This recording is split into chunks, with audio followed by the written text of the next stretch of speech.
जा रहा है कि अब कंफ्यूजन की स्थिति है, आपने ही सवाल खड़ा कर दिया अपनी ही सरकार के ऊपर। सहयोगी हूं मैं सरकार का।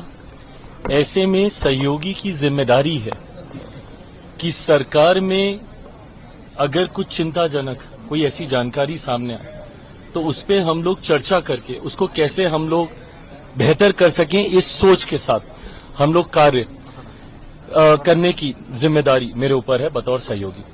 जो लोग इस मंशा को रखते हैं कि एनडीए की ताकत को कमजोर कर वो अपनी राजनीतिक रोटियां सेक लेंगे, कतई ये नहीं होने वाला। मैं जानता हूं मेरा इतिहास है, 2020 में अकेले चुनाव लड़ा था, तो विपक्ष जो अब चुनाव जीत नहीं सकता, तो वो चाहता ये है कि अगर कोई गठबंधन का सहयोगी अलग हो जाए तो उनकी जीत की राह आसान हो जाए।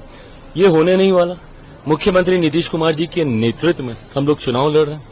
चुनाव परिणामों के बाद मुख्यमंत्री जी पुनः एक बार मुख्यमंत्री बनने जा रहे हैं। एनडीए में 5 घटक दल हैं बिहार के, पांचों के पांचों हैंड एंड ग्लव्स की तरह कार्य कर रहे हैं। एक ऐतिहासिक जीत की ओर हम लोग अग्रसर हो रहे हैं।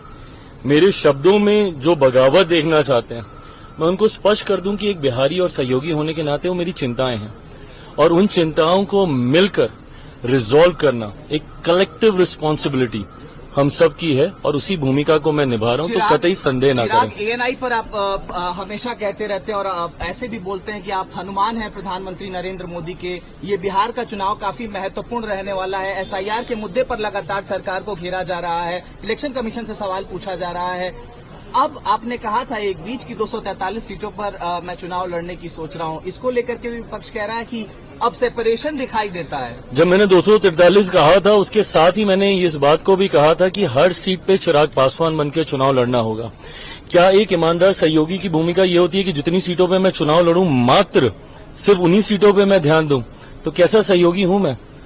जितनी सीटें भाजपा लड़े तो क्या से भाजपा के लोग उतनी सीटों पे प्रचार करें, जदयू वाले अपनी सीटों पे प्रचार करें, तो फिर कैसे सहयोगी हैं हम? क्या मैं 243 सीटों पे प्रचार के लिए नहीं जाऊं? और जो लोग, वही मैंने कहा कि मेरा इतिहास रहा है, तो मेरे शब्दों में हर शब्द में उनको बगावत दिखती है, पर अगर मेरी बातों को पूरा सुन लेंगे तो उनकी मंशा वहीं पे शांत हो जाए।